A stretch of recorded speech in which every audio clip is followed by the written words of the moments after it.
Hello there, my name is Richard. The first time you see my channel, I used to review cartoon series, anime series, also be completely random.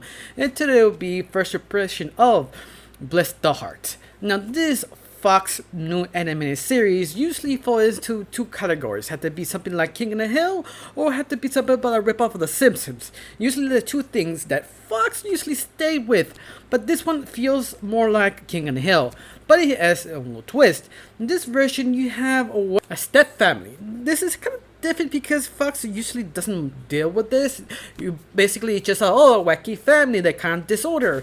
This one more grounded in almost like King and Hill, how I said at the very beginning, because a main character Wayne, who is basically a very big fit guy who basically dating this woman who has a daughter set up former ex-husband. Now she basically dating, but they never explain how far it is, or that she completely married, or this kind of marriages they're not married but they're still together kind of deal. I mean, it's sort of vague because it's still a first episode.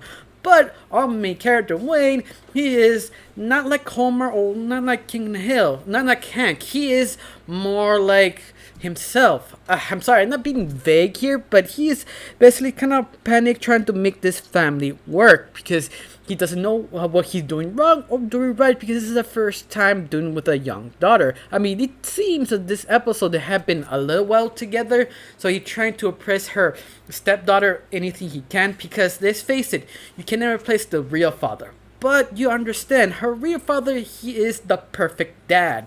He has a sexual business, perfect hair, he has everybody talks him very highly, he's very respectful. And Wayne, well, he's sort of a hillbilly, not the stereotype, it's more like, I can fix it, just give me something broken, and I can make something of something else. Yeah, that type of guy Wayne he is. He's a very likable, adorable guy, because he wants to help anyone in the family who needs help. Now our next character is Jenny, the girlfriend of Wayne. She is basically a waitress with not a lot of brains, but she has a lot of beauty. But that's not hard to define her, because she's the woman who tried to make the family work like Wayne. That she loves Wayne, she loves her daughter, her whole mother, but sometimes she had to deal with it. They're sort of nagging, especially her whole mother, that she's not the most talented or the most resourceful kind of female character, but she is her mother and trying to make this work like Wayne. That's the thing you should like or notice about this show, but they're trying to establish how the family works, and I like how they're doing this. But make her different and very interesting just being a dumb person. She's had her relationship with her own mother that is the same equal of the challenges. They are not the brightest people together, but the arguments are kind of interesting to hear, because they argue about why you have something that is not useful, but at the same time it's my stuff, why you care, kind of argument. They never goes anywhere, but sort of funny. Yeah, they tried to go with that, but once more, this is the first episode and not yet handled the comedy that well yet. You feel they're sort of struggling, but they have something that dynamic that I hope over the episode they truly develop better. Besides that, Jenny's mom is also kind of kooky, but she misunderstands sort of the pop culture references, like she's trying to say meme, they call him Mimi, and she have a little moment trying to be catch up of the relevance of today. But I think that's her sense of humor they're trying to give her, but it sort of work. It doesn't depend on your sort of taste, so that's kind of a very questionable character for right now.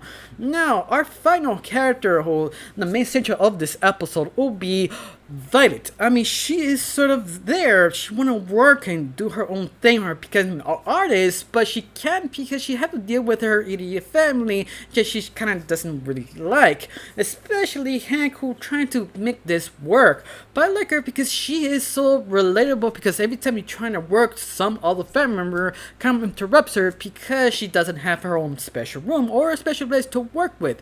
That itself make her super relatable. I mean, the whole forecast, I feel she's make the more sense, and I hope she'll be more focused on later episodes, because I'm wondering what you can actually do with this character, because of the sort of dynamic and the stretch around her own family, how they actually act. To me, that make a very interesting character to see what she do next. Besides everything I tell about this episode, I have one question. This is still watchable or likable, or we try to watch a few episodes, I have to say yes, because it has a lot of potential, because all of them have sort of charm, but unfortunately the first episode is not the best. I mean, it's the pilot, but I feel this sort of struggling where to go in directions. I mean, it has its heart. I mean, this show trying to pull all the heartstrings it can, be trying the moment that kind of a family moment kind of deal, something kind of like King of Hell tries to do, tries to do sort of a moral kind of day with the family, and it sort of works because they know what they want in trying to do this type of show. But hopefully this sort of fix and make it a better story, better comedy, better relationships, because it has super much potential to make the next King of the Hill kind of show. Now I got nothing else to say, just recommend to watch this. Thank you for watching. Don't forget to subscribe and have a wonderful day. Bye.